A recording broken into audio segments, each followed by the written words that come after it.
बिस्मिल्लाहिर्रहमानिर्रहीम। अस्सलाम वालेकुम बेटा। बॉटनी डी का आज हमने जो चैप्टर शुरू करना है, चैप्टर नंबर 9 फोटो पीरियोडिज्म वाला चैप्टर जो है वो स्टार्ट करना है।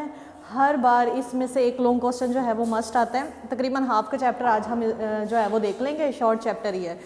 फोटो पीरियोडिज्म होता क्या है? सबसे पहली बात तो ये कि जो फोटो होती है it's resemble to light. Light मतलब सनलाइट, एंड पीरियोडिज्म जो है वो पीरियड से निकला है, टाइम ड्यूरेशन को बोलते हैं।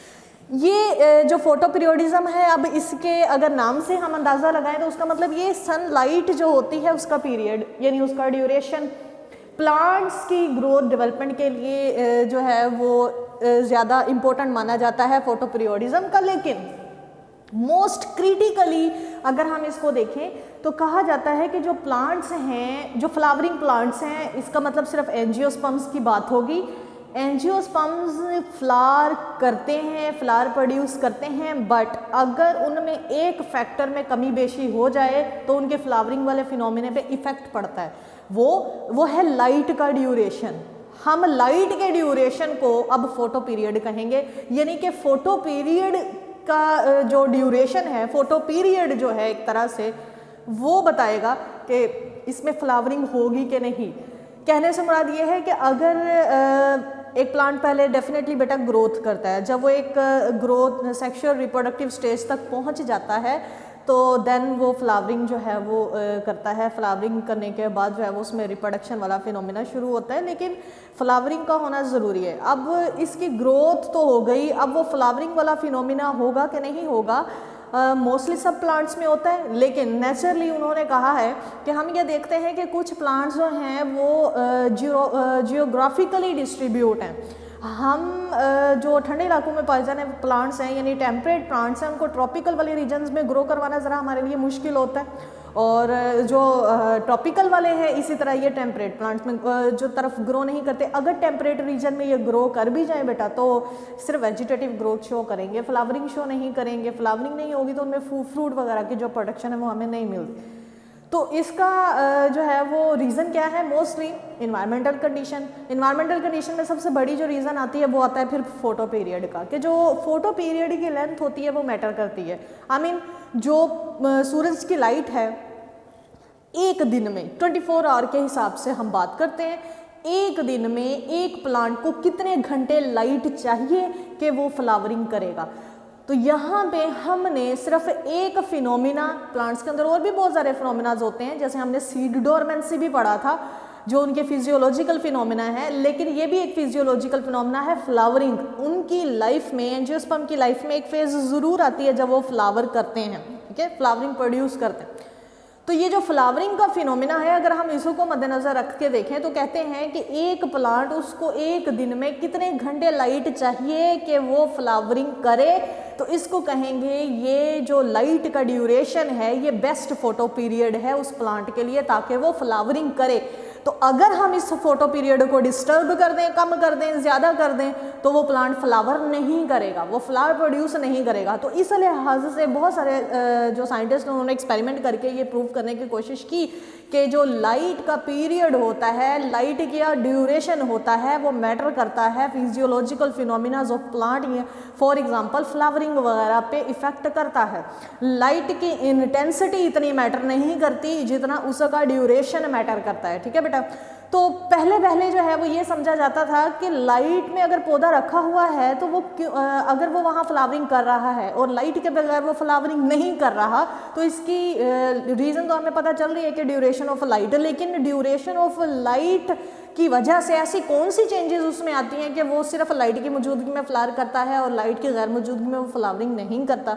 तो फिर इन चीज़ों को भी प्रूव करने के लिए इस चैप्टर में ना मुख्तलिफ साइंटिस्ट के वर्क बताए हुए हैं। तो सबसे पहले अगर हम फोटो पीरियड या फोटो पीरियोडिज्म की डेफिनेशन निकालें तो फिर यही होगा कि डे लेंथ, क्योंकि हम 24 आवर के लिहाज से उसको देखते हैं, 24 घंटे के लिहाज से उसको देखते हैं कि पूरे दिन में कितनी लाइट इस पौधे को चाहिए फ्लावरिंग करने के लिए।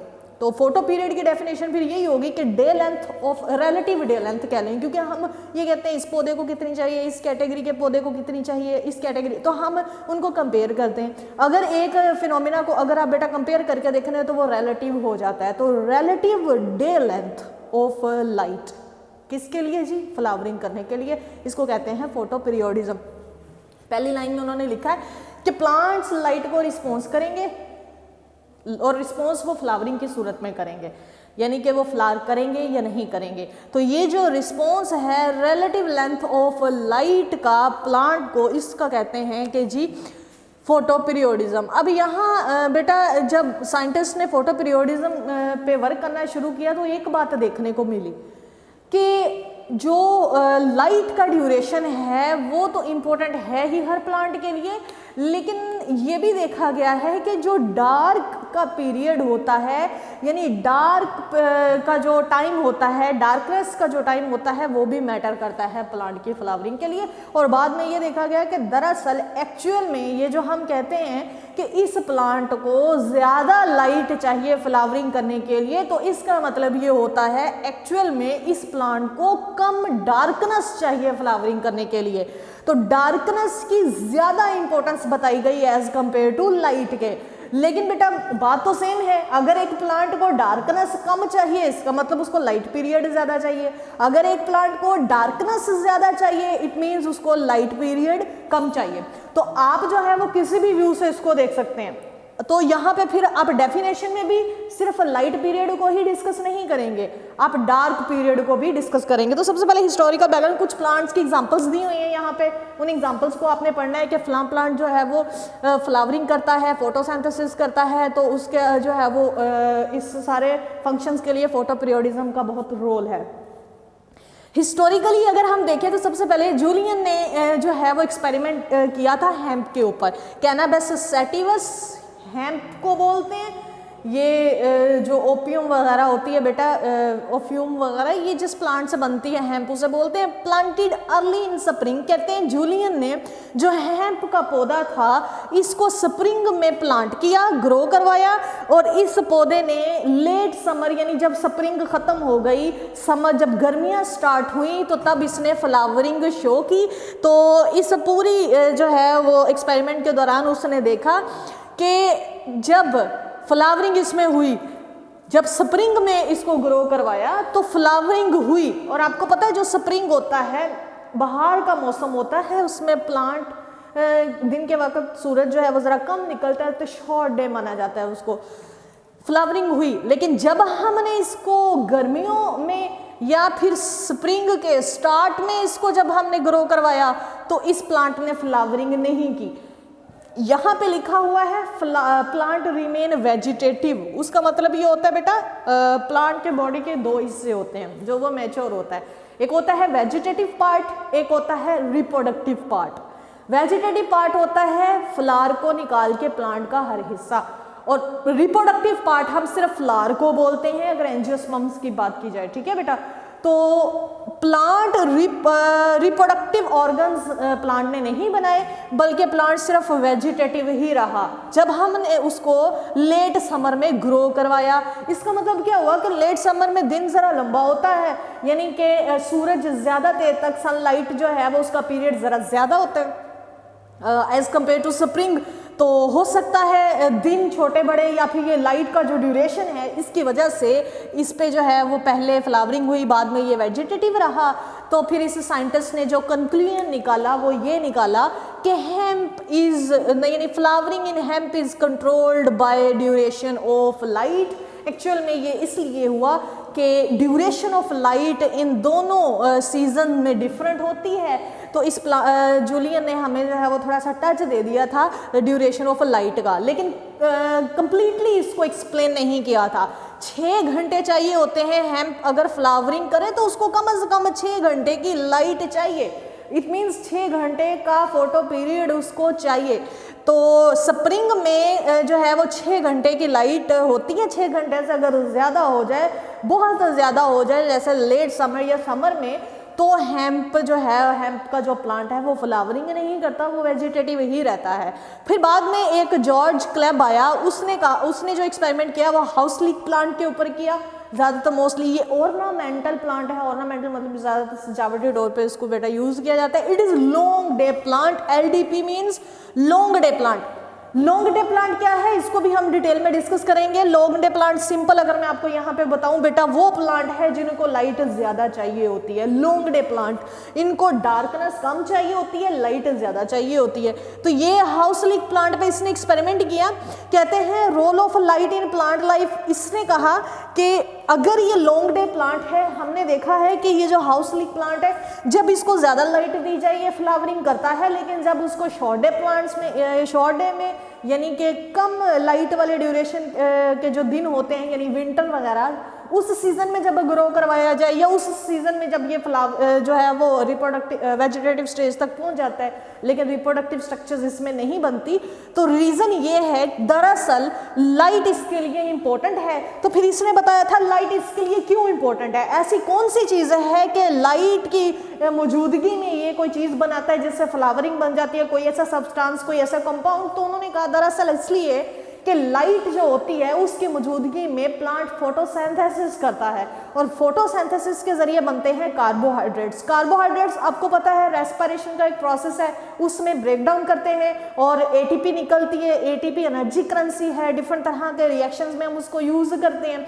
जब ग्रोथ और डेवलपमेंट के डिफरेंट रिएक्शंस में एटीपी यूज होगी तो ग्रोथ और डेवलपमेंट का प्रोसेस जो है वो तेज हो जाता है। तो एक तरह से presence of light, presence of carbohydrate and presence of energy for growth and development। तो मे भी प्लांट इसलिए फ्लावर करता है कि ज़्यादा लाइट होगी, ज़्यादा कार्बोहाइड्रेट होंगे, ज़्यादा जल्दी ग्रोथ और डेवलपमेंट होगी और फ्लावरिंग जो है वो होगी। इसका मतलब है यहाँ जॉर्ज क्लब के एक्सपेरिमेंट से हमें जो इसने बात कही है उससे हमें ये पता चलता है कि लाइट की फिर इतनी रोल नहीं है, फोटोसिंथेसिस होनी चाहिए। फोटोसिंथेसिस नहीं मतलब कार्बोहाइड्रेट होने चाहिए बस प्लांट की बॉडी में, लाइट चाहे वो लाइट की मौजूदगी में हो या ना हो, रोल फिर मेन जो है वो फोटोसिंथेसिस का है।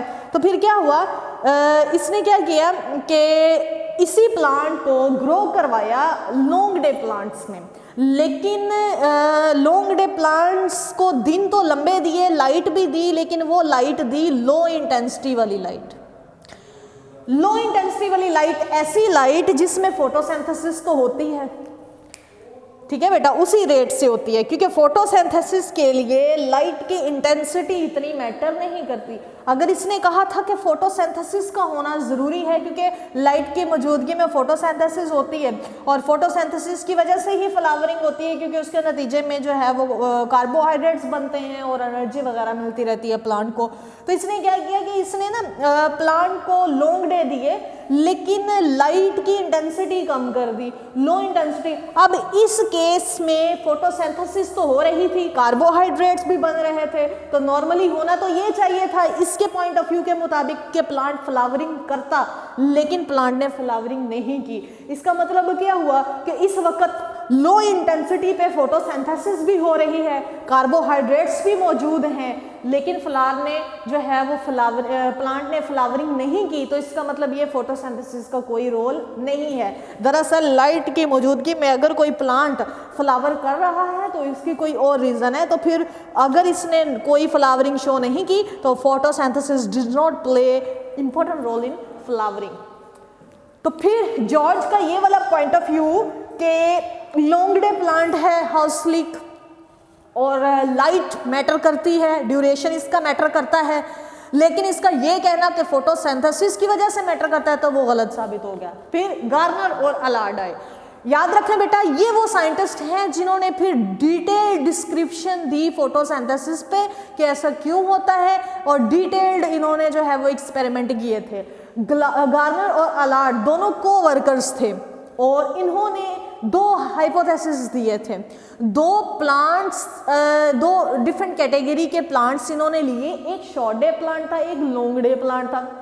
तो इनको जो है वो इन पे एक्सपेरिमेंट किए और दो हाइपोथेसिस दिए थे। सबसे पहले बिलॉक्सी सोयाबीन लिया। बिलॉक्सी सोयाबीन को इन्होंने मई और जून में ग्रो करवाया, यानी जर्मिनेशन का मतलब होता है सीड जब अभी लगाते ही हैं बेटा तो वो जर्मिनेट कर जाते हैं ना, तो उसको जर्मिनेशन कहते हैं।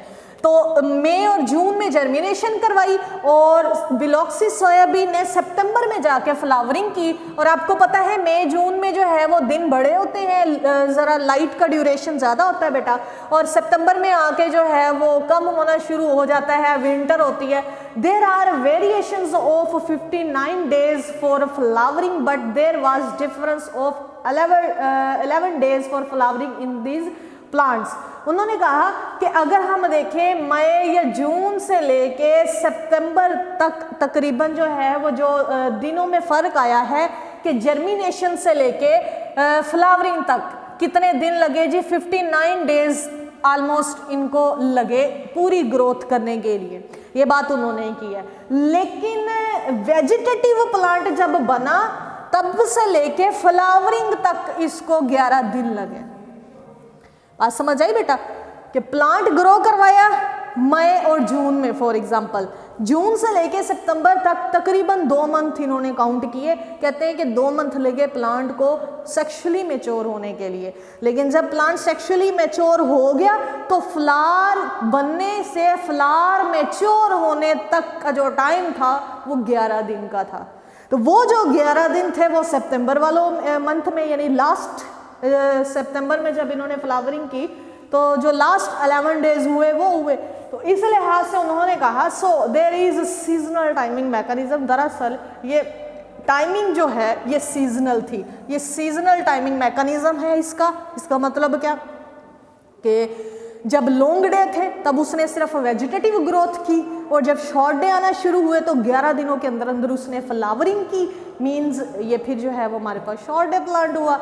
शॉर्ट डे प्लांट इसलिए कि हम सिर्फ फ्लावरिंग का फिनोमेना देख रहे हैं, तो फ्लावरिंग करने के लिए इसने जो 11 दिन लिए वो फिर सितंबर वाले डेज, लास्ट जो 11 days हुए वो वाले हुए, और तब लाइट का जो ड्यूरेशन है वो कम हुआ। तो कहने से मुराद इसका ये था पहले एक्सपेरिमेंट के मुताबिक गार्नर अलार्ड का कि वेजिटेटिव ग्रोथ तक का जो सीजन होता है हो सकता है प्लांट का वो लॉन्ग डे हो, लेकिन फ्लावरिंग के लिए जो चाहिए हम सिर्फ उसको देखते हैं वो लॉन्ग डे है या शॉर्ट डे है। ऐसा बिल्कुल हो सकता है कि अगर एक प्लांट आप लॉन्ग डेज में ग्रो करवा रहे हैं अभी सिर्फ, तो वो फ्लावरिंग शॉर्ट डेज में जाके करे, सिर्फ शॉर्ट डेज वाले डेज सेलेक्ट करके उसमें फ्लावरिंग वो करे।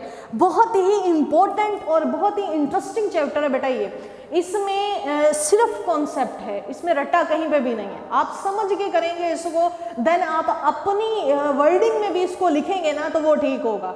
यानी कि जिस तरह हम यहाँ पे पढ़ रहे हैं इन सारी बातों को आप अपनी वर्डिंग में, ये सारी अपनी वर्डिंग लिखी हुई है, अपनी वर्डिंग में भी लिख देंगे ना बेटा तो वो बिल्कुल ठीक होगा जैसे आपको समझ आ रही है। अगर आप चाहें तो आप इस जॉर्ज क्लब की जो बात है इसको खुद से एक्सपेंड भी कर सकते हैं, क्योंकि यहाँ पे सिर्फ उन्होंने प्रोड्यूस लिखा हुआ है कार्बोहाइड्रेट। आप आगे लिख सकते हैं कि कार्बोहाइड्रेट की बात उसने इसलिए की है कि रेस्पिरेशन होगी, एनर्जी मिलेगी, रिएक्शन होंगे, ग्रो डेवलपमेंट ज़्यादा होगी तो फ्लावरिंग होगी। ठीक है, तो सिर्फ आपने जो है वो इसके कॉन्सेप्ट देखने हैं।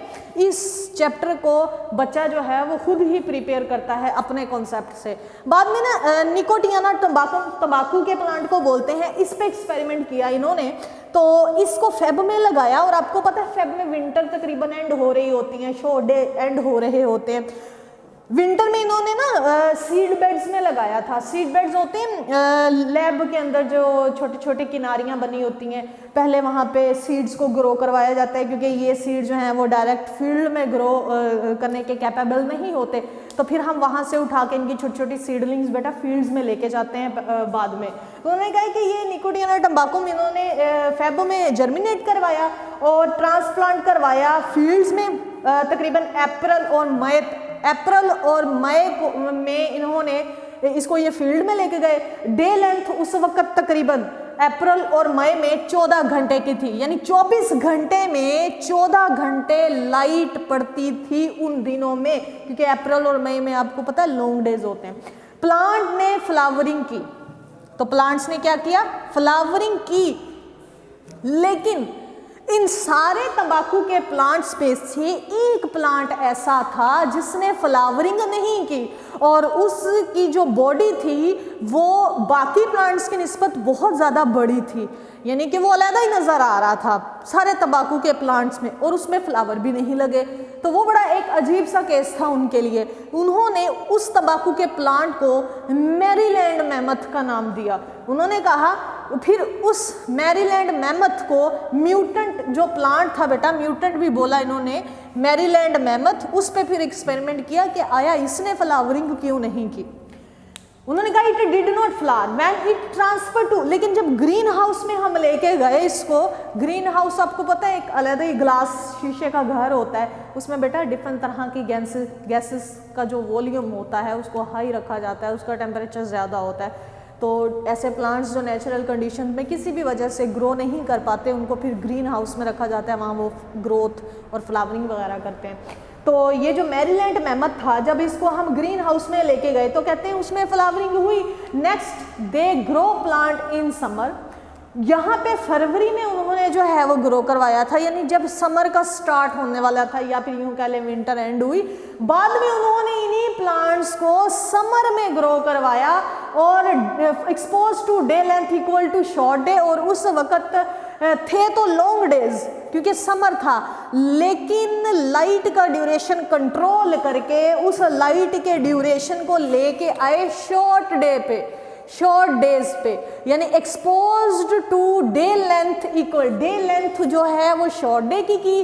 फिर इन प्लांट्स को डार्क चैम्बर में रखा, अब ये नतीजे डार्क चैम्बर में रखा तो फिर फ्लावरिंग हुई, यानी कि तंबाकू के जो पौधे हैं उनको वेजिटेटिवली ग्रोथ करने के लिए शॉर्ट डेज दिए और फिर बेटा डार्क चैम्बर में रखा, यानी डार्कनेस दी गई। तो यहाँ से फिर हमें डार्कनेस की इंपॉर्टेंस भी पता चली, प्लांट ने फ्लावर किया। ये इस नतीजे पर पहुंचे कि plant remain vegetative wide length is increase. ऐसे प्लांट्स का मतलब फिर ये हुआ कि हमने इनको डार्क चैम्बर में रखा था तो डार्कनेस ज़्यादा दी, लाइट पीरियड कम दिया, तो अगर हमने लाइट पीरियड उससे ज़रा सा भी बढ़ाया तो ऐसे प्लांट्स ने फ्लावरिंग नहीं की। तो इसका मतलब ये हुआ कि प्लांट वेजिटेटिव रहेगा अगर आप उसका जो लाइट का ड्यूरेशन है वो बढ़ाएंगे। ऐसे प्लांट्स में such plants are known as short day plants. It means कि ये वाली जो कैटेगरी थी मैरीलैंड मैमल्स, ये क्या थे, ये शॉर्ट डे प्लांट्स थे। फिर बेटा फोटो पीरियड की बेस पे हमने प्लांट्स की क्लासिफिकेशन कर दी कि कौन से प्लांट्स ऐसे हैं जिनको जो है वो लाइट का कम ड्यूरेशन चाहिए और जिनको ज़्यादा। इसके लिए हमें ना एक पॉइंट है क्रिटिकल फोटो पीरियड, उसको समझना ज़रूरी है। क्रिटिकल फोटो पीरियड की डेफिनेशन देखें बेटा, ये लिमिट है फोटो पीरियड की up to which short day plants flower, और ये डेफिनेशन दूसरी इसी लाइन में आएगी, limit above which long day plant flower. अब इसका क्या मतलब है, फोटो पीरियड, ये तो हमें पता चला फोटो पीरियड क्या है, यानी कि लाइट का पीरियड प्लांट की फ्लावरिंग करने के लिए। क्रिटिकल फोटो पीरियड का मतलब है limit of photo period up to which short day plants flower, के शॉर्ट डे प्लांट्स वो होंगे जिनको लाइट कम चाहिए, लॉन्ग डे प्लांट्स वो होंगे जिनको लाइट ज़्यादा चाहिए। शॉर्ट डे प्लांट्स जो होंगे बेटा, जितनी उनको लाइट फॉर एग्जांपल चाहिए, थोड़ी बहुत चाहिए होती है, इसलिए तो हम उनको शॉर्ट डे कहते हैं क्योंकि उनको लाइट इतनी नहीं चाहिए। तो हम ना उसकी जो मैक्सिमम वैल्यू होती है कि ज़्यादा से ज़्यादा इतनी लाइट दो, बस इससे ज़्यादा देंगे तो शॉर्ट डे प्लांट जो हैं वो फ्लावर नहीं करेंगे। तो वो जो मैक्सिमम वैल्यू होती है वो उसका क्रिटिकल फोटो पीरियड है। शॉर्ट डे की बात हो रही है सिर्फ। तो अगर लॉन्ग डे की बात करें तो लॉन्ग डे वो होते हैं जो लाइट में, जिनको ज़्यादा लाइट चाहिए होती है, ज़्यादा से ज़्यादा जितनी मर्जी दे दें लेकिन कम से कम इतनी हो तो ये फ्लावर करेंगे, वरना ये फ्लावर नहीं करेंगे। तो वो जो मिनिमम वैल्यू है, कम से कम वैल्यू है लॉन्ग डे प्लांट्स के लिए, वो उनका क्रिटिकल फोटो पीरियड है। तो यहाँ पे देखें, शॉर्ट डे प्लांट का मैक्सिमम फोटो पीरियड और लॉन्ग डे प्लांट्स का मिनिमम फोटो पीरियड जो होगा, ये इन दोनों प्लांट्स की क्रिटिकल फोटो पीरियड होगा। तो फिर हम यही लिखेंगे कि शॉर्ट डे प्लांट का मैक्सिमम है, तो शॉर्ट डे प्लांट्स के लिए जो फोटो पीरियड है, क्रिटिकल फोटो पीरियड है, उसकी डेफिनेशन ये होगी कि maximum photo period up to which short day plant flower, यानी कि जिससे ऊपर जो है वो शॉर्ट अगर हम कर दें, अबव विच कर दें तो वो प्लांट फ्लावर नहीं करेगा। अप टू विच का मतलब होता है ये जो मैक्सिमम वैल्यू है इससे नीचे नीचे। तो critical photo period for short day plant is that value up to which short day plant will flower. और फिर इसी लाइन में आप लिखेंगे कि critical photo period is that value, बल्कि that maximum value of photo period for long day plant, minimum value for जो है वो long day plants above which long day plants will flower, यानी कि शॉर्ट डे प्लांट्स के लिए वो value होगी मैक्सिमम, उससे नीचे नीचे अगर वैल्यू होगी तो वो जो है वो फ्लावर करेंगे, और लॉन्ग डे प्लांट्स के लिए वो वैल्यू होगी मिनिमम, इससे कम नहीं होनी चाहिए, इससे ज़्यादा जितनी मर्जी हो, क्योंकि वो लॉन्ग डे प्लांट्स हैं तो वो तो 24 घंटे अगर आप उसको लाइट भी देंगे ना लॉन्ग डे प्लांट्स को तो वो फ्लावर करेंगे। ठीक है, तो फिर इसकी डेफिनेशंस भी मतलब एक लाइन में एक डेफिनेशन में 2 पॉइंट्स आएंगे, फिर शॉर्ट डे के लिए अलग आएगा, लॉन्ग डे के लिए अलग आएगा। तो क्रिटिकल फोटो पीरियड में आप लिखेंगे कि फोटो पीरियड की वो लिमिट कम से कम maximum limit of photo period for short day plant up to which they will flower, and minimum limit of photo period for long day plant above which they flower, के minimum limit long day plants के लिए जिससे ऊपर, above विच का मतलब है इससे ऊपर होगी तो लॉन्ग डे फ्लावर करेंगे, अदरवाइज ये फ्लावरिंग नहीं करेंगे। तो ऐसी लिमिट फोटो पीरियड की जिससे नीचे शॉर्ट डे प्लांट फ्लावर करेंगे, और ऐसी लिमिट फोटो पीरियड की जिससे ऊपर लॉन्ग डे फ्लावर करेंगे। ठीक है बेटा, तो ये इसके लिए फिर critical photo period long day के लिए मैक्सिमम वैल्यू होती है, यहाँ मैंने लिख भी दिया है, it is maximum period for short day plants and minimum period of light for long day plants. तो क्रिटिकल फोटो पीरियड फिर मैक्सिमम वैल्यू होती है लाइट ड्यूरेशन की शॉर्ट डे प्लांट्स के लिए, और मिनिमम वैल्यू होती है लाइट ड्यूरेशन की लॉन्ग डे प्लांट्स के लिए। तो यहाँ पे फिर अब देखें क्लासिफिकेशन, तो शॉर्ट डे प्लांट्स फिर वो होंगे जो ऐसे प्लांट्स हैं जो फ्लावरिंग करेंगे जिनकी डे लेंथ जो होगी उनके क्रिटिकल डे लेंथ से कम होगी, क्योंकि आपने कहा था शॉर्ट डे प्लांट के लिए जो क्रिटिकल फोटो पीरियड होता है वो मैक्सिमम होता है। तो शॉर्ट डे प्लांट वो होंगे जिनकी डे लेंथ उनके क्रिटिकल फोटो पीरियड से कम होगी। अगर critical photo period maximum value है मींस इससे ज़्यादा होगी तो वो फ्लावर नहीं करेंगे। तो फिर इसकी डेफिनेशन ये होगी कि क्रिटिकल डे लेंथ जो है शॉर्ट डे प्लांट्स की, उससे वैल्यू अगर डे लेंथ की कम है तो फिर ये फ्लावरिंग करेंगे, उन प्लांट्स को हम कहते हैं शॉर्ट डे प्लांट्स। और ऐसे प्लांट्स जिनकी के लिए जो डे लेंथ है उनके क्रिटिकल फोटो पीरियड से ज़्यादा हो तो वो फ्लावरिंग करेंगे, कम हो तो नहीं करेंगे, उनको आप कहेंगे लॉन्ग डे प्लांट्स। फ्लावर करते हैं जब day length more than critical day length, critical photo period से ज़्यादा वैल्यू होगी डे लेंथ की, तो फिर जो है वो बेटा ये फ्लावर करते हैं। इनमें फिर मोर देन आएगा और इनमें फिर लेस देन आएगा, क्योंकि इनमें मैक्सिमम वैल्यू है तो फिर मैक्सिमम से कम यानी लेस देन अगर वैल्यू होगी तो फ्लावर करेगा। इनमें मिनिमम वैल्यू है तो मिनिमम से ज़्यादा वैल्यू होगी तो लॉन्ग डे प्लांट्स क्या करेंगे, फ्लावरिंग करेंगे। ठीक है बेटा। और दूसरी बात ये यहाँ पे क्लासिफिकेशन में लिखी है कि असल में जो शॉर्ट डे प्लांट्स हैं इनको अगर लाइट कम चाहिए तो मीन्स डार्कनेस ज़्यादा चाहिए, तो रात का वक्त यानी डार्क का वक्त इनको ज़्यादा चाहिए। तो अगर ये शॉर्ट डे प्लांट्स हैं तो एक्चुअल में ये लॉन्ग नाइट्स प्लांट्स हैं, और जो लॉन्ग डे प्लांट्स हैं वो एक्चुअल में शॉर्ट नाइट प्लांट्स हैं। ठीक है बेटा। यहाँ एग्जांपल ज़ैंथियम शॉर्ट डे प्लांट है, इसको जो है वो ज़्यादा से ज़्यादा 15.5 घंटे लाइट, ये ज़्यादा से ज़्यादा है। इसका मतलब भला क्या है कि 15.5 से कम जितनी मर्जी दे दें, 6 दे दें, 5 दे दें, इवन 24 घंटे फ्लावर में डार्क में रखें, इसे लाइट ना भी दें तो शॉर्ट डे प्लांट जो है वो फ्लावरिंग करेंगे। दरअसल फिर शॉर्ट डे प्लांट्स में जो चीज़ ज़्यादा है वो है डार्कनेस, तो इसका मतलब है इनके लिए डार्कनेस की ज़्यादा इंपॉर्टेंस है। ये जो लॉन्ग डे प्लांट्स हैं इनकी एग्जांपल दी है इन्होंने यहाँ पे हायोस्काइमस, इसको चाहिए 10.5 घंटे, लेकिन ये 10.5 घंटे लाइट कम से कम है, यानी कम से कम 10.5 घंटे चाहिए। 10.5 घंटे से अगर कम हो तो ये फ्लावरिंग नहीं करेंगे, इससे ज़्यादा जितनी मर्जी कर दे आप 12 कर दें, 14 कर दें, ये 24 घंटे ही इसको लाइट में ही रखें तब भी ये फ्लावरिंग करेगा, क्योंकि ये लॉन्ग डे प्लांट है, इसके लिए लाइट की ज़्यादा इंपॉर्टेंस है। कुछ प्लांट्स ऐसे भी हैं जिन पे फोटो पीरियड का कोई असर ही नहीं होता, उनको डे न्यूट्रल प्लांट्स कहते हैं। ठीक है बेटा। अच्छा, यहाँ पे एक बहुत इंटरेस्टिंग बात लास्ट पे बेटा वो डिस्कस करते हैं कि एक प्लांट मैंने लिया ज़ैंथियम, यहाँ पे एग्जांपल है वो शॉर्ट डे प्लांट की। ज़ैंथियम मैंने लिया बेटा, ये शॉर्ट डे प्लांट है, ये देखें यहाँ पे ज़ैंथियम है, short day plant. Hyoscyamus long day plant है।